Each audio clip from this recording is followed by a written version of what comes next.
आपने उस टाइम चेरकूट की बात की थी, खुमरियाल की बात की थी, या कुपाड़ा टाउन में, हलमतपुरा में है, डिग्री कॉलेज रोड है, औरा में है, हर जगह कलार उसमें मतलब यहाँ अगर आप देखोगे हर जगह पे प्रॉब्लम थी। तो मुझे उम्मीद है इंशाल्लाह अगले 10-15 दिन में आप देखोगे मैग्नेमाइजेशन का काम भी शुरू हो जाएगा। आपने किया, आपको लोगों ने कहा, और मैंने वही उसी पे प्रेस कॉन्फ्रेंस दी और ये आला हुकाम तक पहुँचा। और इंशाल्लाह मुझे उम्मीद है कि जिस तरीके से अभी जो है कल से मैं देख रहा हूँ हर एक डिपार्टमेंट अपना अपना काम जो है इन्होंने शुरू किया है। हमारे बहुत सारे रोड्स तकरीबन 20-30 रोड्स, कुछ रोड्स हमारे सैंक्शन होके आ गए। नबार्ड में हमारा एक रोड सैंक्शन होके आ गया। इसी तरह हॉस्पिटल के लिए हमने बहुत सारे इक्विपमेंट्स लाए। इसी तरह जो है अभी मैग्नेमाइजेशन का काम शुरू करेंगे। प्ले फील्ड्स जो है बहुत सारे गाँव के लिए मैंने सैंक्शन जो है ऑलरेडी वो जो है करवाए हैं, और इंशाल्लाह वो जो है अभी उस पर काम शुरू हो जाएगा। आप ही की चैनल ने शायद यहाँ कुछ इलाकों में गए थे, आप लोग कह रहे थे कि रोड्स की हालत बहुत बदतर है। तो मैं खुद भी जानता हूँ, क्योंकि मैं यहाँ का लोकल हूँ, एमएलए हूँ, लोगों ने चुना है इसीलिए कि हमारे जो मुश्किलात हैं वो आप आला हुकाम तक पहुँचा के और वो हल भी करोगे। तो उसमें पहले जब अक्टूबर में जब इलेक्शन हुए उसके बाद जो था, चूँकि प्लान पहले ही पूरा वो जो बना हुआ था, तो उसमें हम ज़्यादा काम नहीं कर पाए। वो तो सबों को पता है, आज आवाम भी जानता है क्या था। तो उसके बाद जो बजट सेशन इस साल का हुआ मार्च में, तो आज 2 महीने हुए, तो मैंने वो उसी पे दिया था कि चूँकि अब जो है मौसम भी ठीक है, आज अगर मैग्नेमाइजेशन का काम शुरू होता है तो वो बेहतर रहता है, बजाय इसके कि जब सर्दियाँ शुरू होती है। अगर आपने देखा होगा उमूमन जब काम होते हैं खासकर हमारे डिस्ट्रिक्ट में, तो काम तो जो अप्रूव्ड है वो तो हो जाएंगे, लेकिन मेरा ये मानना है कि काम टाइम पे हो और जब मौसम ठीक हो तो उसका फिर टाइम भी ठीक निकलता है और वो काम भी ठीक सही होता है। कॉन्स्टिट्यूंसी के लोगों के लिए एक बेहतरीन और ख़ास खुशखबरी और अच्छी सौगात। मीर मोहम्मद फयाज साहब ने हाल ही में एक प्रेस कॉन्फ्रेंस साझा की, और उस प्रेस कॉन्फ्रेंस के ज़रिए कहीं न कहीं उन्होंने अफसरों को जगा दिया। और मीर मोहम्मद फयाज साहब जिन्होंने बहुत सारे एरियाज़ को अब अपलिफ्ट करने के लिए बहुत सारी कोशिशें की है, और जो आने वाले ऑनगोइंग काम है वो उसके बारे में तफसीलात आप तक ज़रूर शेयर करेंगे। मीर मोहम्मद फयाज साहब, आपका खैर मकदम। जैसे कि लोग जब से हुकूमत में आप आए हैं एज असम्बली मेंबर, पार्लियामेंट में आपका बहुत बड़ा कंट्रीब्यूशन रहा, खासकर नॉर्थ कश्मीर क्या साउथ कश्मीर हर जगह आप पहुँचे, लेकिन कहीं न कहीं इस बार आपका जो प्रेजेंस है वो देखने को कम मिली। हालांकि यहाँ लोगों ने भी कुछ न्यूज़ें भी चली, और उसके बावजूद भी आपने एक प्रेस कॉन्फ्रेंस साझा की। क्या कुछ मसला था सर, ये इन डिटेल में आप बता दीजिए। देखिए, असल में ये जो तो उसमें मेरा ये था कि ये जितना जल्दी हो जाए, ये प्लान जो ऑलरेडी हमने दिया हुआ है, जिसमें मतलब मैग्नेमाइजेशन का जहाँ जहाँ प्रॉब्लम है, चाहे आपने उस टाइम चेरकूट की बात की थी, खुमरियाल की बात की थी, या कुपाड़ा टाउन में, हलमतपुरा में है, डिग्री कॉलेज रोड है, औरा में है, हर जगह कलार उसमें मतलब यहाँ अगर आप देखोगे हर जगह पे प्रॉब्लम थी। तो उस वजह से मैंने वो दिया था वो प्रेस कॉन्फ्रेंस। चूँकि जब आप लोग कहीं जाते हैं, आप सुनते हैं लोगों से कि मुश्किलात बहुत ज़्यादा है, तो लोगों ने बड़ी उम्मीद से पिछली बार इलेक्शन में ठीक ठाक वोटिंग परसेंटेज भी हुई और बड़े अच्छे जोश से उन्होंने वोट डाले। तो मेरा ये मानना है कि उनको ये उम्मीद है कि ये जो सरकार बनी या जो भी एमएलए है, हमारे जो मुश्किलात हैं ये इनको हल करेंगे। तो उस वजह से मैंने उस वक़्त ये दिया था। तो मुझे उम्मीद है इंशाल्लाह अगले 10-15 दिन में आप देखोगे मैग्नेमाइजेशन का काम भी शुरू हो जाएगा। मैं यहाँ का लोकल हूँ, एमएलए हूँ, लोगों ने चुना है इसीलिए कि हमारे जो मुश्किलात हैं वो आप आला हुकाम तक पहुँचा के और वो हल भी करोगे। तो उसमें पहले जब अक्टूबर में जब इलेक्शन हुए उसके बाद जो था, चूँकि प्लान पहले ही पूरा वो जो बना हुआ था, तो उसमें हम ज़्यादा काम नहीं कर पाए। वो तो सबों को पता है, आज आवाम भी जानता है क्या था।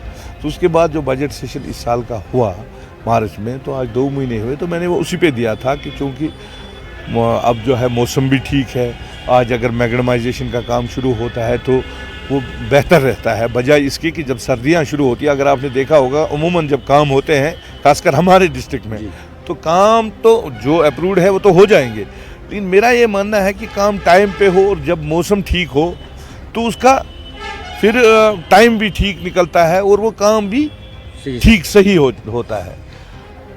है साहब, आप में एक वादा बंद हूँ, और जिस तरह से मैंने इलेक्शन में लोगों के साथ जिस तरह से मेरे साथ लोग आए और आपने हमें ही बुलाया और ये कह कर के आप लोगों ने अच्छा काम किया है, मेरे तक लाया, और मैं भी खुद जानता हूँ, लेकिन उसके बावजूद आपने जब प्रेस कॉन्फ्रेंस दी थोड़ा सा इसमें जोश आ गया, थोड़े से अफसर मतलब वो उसकी चहल पहल शुरू होने लगी। आज भी मैंने कहीं रोडों पे देखा है अफसर अब उसकी मेजरमेंट ले रहे हैं, एस्टिमेशन बना रहे हैं। तो ये जो कैपेक्स बजट है, यूटी कैपेक्स बजट, क्या कुछ है सर ये इसमें? कि लोग नुमाइंदा इसीलिए बनाते हैं, इलेक्शन इसीलिए होता है कि हम जब लोगों के पास जाते हैं तो लोगों को हम कहते हैं कि आपके जो मुश्किलात है ये हम आला हुकाम तक पहुंचाएंगे और इसका अजाला होगा। तो आप जैसे आपने किया, आपको लोगों ने कहा और मैंने वही उसी पे प्रेस कॉन्फ्रेंस दी और ये आला हुकाम तक पहुंचा। और इंशाल्लाह मुझे उम्मीद है कि जिस तरीके से अभी जो है कल से मैं देख रहा हूँ हर एक डिपार्टमेंट अपना अपना काम जो है इन्होंने शुरू किया, चाहे कहीं पे एस्टिमेशन की बात थी या कहीं पे और भी जो DPR बनानी थी तो वो शुरू हो गया। इंशाल्लाह आने वाले वक्त में आप देखोगे काम हर जगह होगा। सर आपका बड़ापन है ये, क्योंकि आप नाराज़ नहीं होते हैं। जैसे हमने आपके खिलाफ ये समझो न्यूज़ थी तो लोगों के मुताबिक हमने न्यूज़ की, लेकिन आपने हमें फिर भी बुलाया। आधे ऐसे MLAs होते हैं, हमारे बहुत सारे MLAs या ऐसे जो भी उनके खिलाफ कोई आवाज़ उठाता है या लोग कहते हैं वो नाराज़ हो जाते हैं, या अफसर साहिबान, लेकिन आप में बड़ापन यही है कि आपने फिर से मुद्दू किया, आपने कहा कि लोगों को मैं जवाब दे हूँ और लोगों को जवाब देना फ़र्ज़ बनता है। देखिए इसमें नाराज़ होने की कोई बात ही नहीं है। आपने इलेक्शन लड़ा, आपने लोगों के साथ वादा किया है, चाहे जो भी MLA, आपने लोगों को कहा कि आपकी जो मुश्किलात हैं मैं वो आला हुकाम तक पहुंचा के उनका अजाला करूँगा। अब अगर लोगों के मुश्किलात है वो तो बात करेंगे, तो आवाज़ उठाएंगे, मेरे खिलाफ भी बोलेंगे, सरकार के खिलाफ भी बोलेंगे। उसमें नाराज़ नहीं होना चाहिए इंसान को, या तो फिर आपका इलेक्शन ही नहीं लड़ना चाहिए, तो इसमें नाराज़ क्यों होते हैं? हेल्थ सेक्टर की बात करें, यहाँ बहुत सारे अभी भी बहुत सारी पब्लिक डिमांड्स जो है अभी सारी एड्रेस नहीं हुई है। क्या आने वाले वक्त में फयाज साहब उन सब चीज़ों पे वो चीज़ें इंशाल्लाह। अच्छा, आखिरी सवाल सर, फाइनेंस मिनिस्टर हमारे उमर साहब हैं, सारा कुछ उसके पास है, लेकिन बहुत लेट ये जो फंड्स हैं ये वागुजार किए जाते हैं, इस पर गौर खोज नहीं होता है। क्या कहीं क्या कुछ फॉल्ट है सर ये इस बारे में? क्योंकि लोग भी जानना चाहिए, क्योंकि NC गवर्नमेंट ने लोगों को वादा दिया था, हालांकि UT में भी ये काम कर सकते हैं। ये ऐसे बड़े काम जो है ये प्रोजेक्ट है, लोगों के मदावा करना, मैं समझता हूँ अभी भी कुछ नहीं गया। अगर उनके पास अब तक टाइम नहीं था, अब वो टाइम ले और काम यहाँ पे शुरू करें।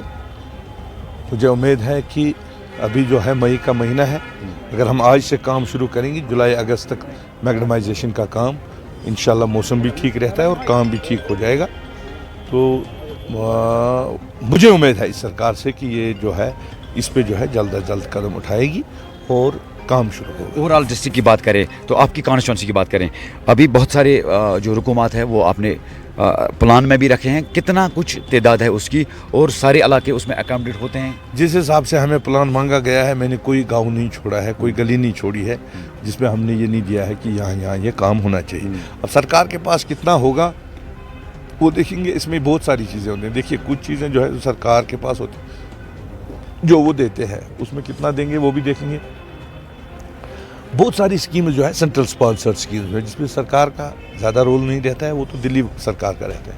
उसमें जो होता है उसमें गाइडलाइन लगी रहती है कि कहाँ पे क्या क्या किस हिसाब से उठाना है। तो उसमें जो है हमारे बहुत सारे रोड्स तकरीबन 20-30 रोड्स, कुछ रोड्स हमारे सैंक्शन होके आ गए। नबार्ड में हमारा एक रोड सैंक्शन होके आ गया। इसी तरह हॉस्पिटल के लिए हमने बहुत सारे इक्विपमेंट्स लाए। इसी तरह जो है अभी मैग्नेमाइजेशन का काम शुरू करेंगे। प्ले फील्ड्स जो है बहुत सारे गाँव के लिए मैंने सैंक्शन जो है ऑलरेडी वो जो है करवाए हैं और इंशाल्लाह वो जो है अभी उस पर काम शुरू हो जाएगा। अगले महीने आप देखोगे, मुझे उम्मीद है कि शदोमत से काम जारी होगा। रोड पे क्या आने वाले वक्त में यहाँ लोला बाईपास रोड पे हमारे दो चीज़ें थी, एक स्टेडियम का ब्रिज था और वो रोड जो था उसके लिए हमें जो है ऑलरेडी जो 40 लाख का पिछले साल टेंडर हुआ था। मैग्नेमाइजेशन प्रॉब्लम इसलिए हुई थी क्योंकि उसमें जो है एक लाल कोल ऊपर से गुजर रही है जिसका पानी उस रोड पे आता था। तो फिर उस वक्त हमने रोका था क्योंकि एक तो मौसम उस वक्त बड़ा मतलब सही नहीं था, ठंडी तो उस वक्त शुरू हुई थी, सर्दियाँ शुरू हुई थी। تو آج جو ہے موسم ٹھیک ہے اور اس کو پہلے وہ جو ہے وہ پانی بہت سائڈ سے آتا ہے وہ روکنا پڑے گا. ساتھ ساتھ میں اس میں ہم نے نباڑ میں بھی جو ہے ہمارا برج بھی سینکشن ہو گیا اور روڈ کے لیے وائڈنگ کے لیے بھی ہمارے پاس ابھی جو ہے انشاءاللہ کام شروع ہوگا. سے بہت ڈیمانڈ آ رہی ہے لوگوں کی کہ اس کا بھی روڈ حلمت پورہ روڈ کے لیے بھی جو ہے وہ جو سلکوٹ سے صحیح پورہ حلمت پورہ کے لیے ابھی انشاءاللہ اس کے لیے بھی ہم نے جو ہے 60 لاکھ روپیہ رکھا ہے میگڈمائزیشن کے لیے. 2 کلومیٹر اس میں جو ہے جو بہت ہی خراب ہے. اسی طرح یہاں سے سلکوٹ سے ایک روڈ اوپر جاتا ہے گنی پورہ بٹ پورہ جو وہاں سے آئے گا وہ بھی ہمارا انشاءاللہ سینکشن ہو گیا. تو آنے والے وقت میں لوگوں کو کیا میسج ہے؟ ساری کام جو ہے جو اپنی دردست انشاءاللہ جو ہمارا حق ہے وہ ہمیں ملے گا اور لوگوں تک میں پہنچاؤں. شکریہ سر بات کرنے کے لیے. حال ہی میں TRK نیوز یہاں ہماری جو لولاب کی ٹیم ہے جس میں today news line Kashmir crown تو ہم سب کی جانب سے آپ تک ایک نیوز پہنچانے کی کوشش ہم نے کی کہ لولاب روڈ کے حوالے سے یہاں باورہ تک جو روڈ ہے اس کے ساتھ ساتھ یہاں پر ہم نے بات کی تھی حلمت پورہ روڈ کی. تو لوگوں کی جتنی بھی گریونسز یا مشکلات ہے وہ ہم نے ایڈمنسٹریشن تک یا MLA صاحبانوں تک وہ پہنچانے کی کوشش کی اور اس کے بعد میر محمد فیاض صاحب نے پریس کانفرنس بھی سانجھا کی. اس کے ذریعے سے بھی انہوں نے بتایا اور سرکار سے گہار لگائی اور آج کی ڈیٹ میں میر محمد فیاض صاحب نے ہمیں یہاں پہ مدعو کیا اور اس نے ساری ڈیٹیل میں بتا دیا. حالانکہ آنے والے وقت میں لولاب بائی پاس جو ہے بہت ہی کم دنوں میں وہ اس پر کام لگ جائے گا اور اس پر بلیک ٹاپنگ ہوگی. ساتھ ہی گالجو برج بھی وہ اس کی بھی تعمیر شروع ہونے جا رہی ہے اور اس کے ساتھ ساتھ جو پرانا برج ہے کپوارہ سری نگر والے وقت میں آپ کو ہم یہ بتاتے چلیں کہ جو اولڈ برج کپوارہ ہے سمو اسٹینڈ کے پاس میں اس کو زیرو برج طرز پہ وہ بنایا جائے گا اور اس کے ساتھ ساتھ اور دلجی پورہ کے لیے ایک فٹ برج بنایا جائے گا اور ساتھ میں وہاں سے ایک پٹری بھی بنا دی جائے گی. حلمت پورہ کے روڈ کو میگڈمائز کیا جا رہا ہے. آورا سائڈ میں بہت سارے روڈز کو اپلفٹ اٹھایا جا رہا ہے. اس کے ساتھ ساتھ درگمولا سائڈ میں بھی روڈوں کو اس پر میگڈمائز کیا جا رہا ہے. آج کی ڈیٹ میں ورکنگ ٹیم جو ہے جو ٹیکنیکل ٹیم چاہے وہ JEs ہیں انجینئرز ہیں وہ کام پہ لگے ہیں اور ہر جگہ سے وہ ڈاٹا لے رہے ہیں اور آنے والے وقت میں وہ اسٹیمیشن کمپلیٹ کر کے ان روڈوں پر باضابطہ طور پر بلیک ٹاپنگ کے ساتھ ساتھ میگڈمائز کے ساتھ ساتھ بلیک ٹاپنگ بھی. تو آنے والے دنوں میں جتنے بھی سڑک کے حوالے سے معاملات تھے مشکلات تھے لوگوں کو جیسے کہ حلمت پورہ کی بات کریں لولاب کی بات کریں یا درگمولا کی بات کریں آورا کی بات کریں اور ان سڑکوں پر بہت جلد اس پر بلیک ٹاپنگ ہونے جا رہی ہے اور یہ میر محمد فیاض صاحب نے وعدہ دیا ہے اور انہوں نے یہ بھی کہا ہے ہم لوگوں کے ساتھ وعدہ بند ہیں. لوگوں نے ہمیں ووٹ دیے ہیں اور اس کے ساتھ ساتھ ہیلتھ سیکٹر کو فعال بنانے کے لیے انہوں نے کئی مشینری جو ہے وہ انسٹال کی جائے گی چاہے وہ کپوارہ ہو یا آورا ہو یا دیگر کلاروس ہو ان علاقوں میں وہ مشینیں جو ہے انسٹال کی جائیں گی. ساتھ ساتھ جو فارفلانگ ایریاز یا انر لنکس کی بات کری انہوں نے یہ بھی کہا ہے کہ آج ہمارے ساتھ یہ صاف انہوں نے ظاہر کیا کہ انر لنکس میں ہر جگہ پہ کام شروع ہوگا چاہے وہ چیرکوٹ ہو کلاروس ہو آورا ہو درگمولا ہو گلگام ہو ایسے ایریاز میں بہت جلد ان انر لنکس پہ بھی بلیک ٹاپنگ ہوگی. ارشاد وانی TRK نیوز کپواڑہ سے.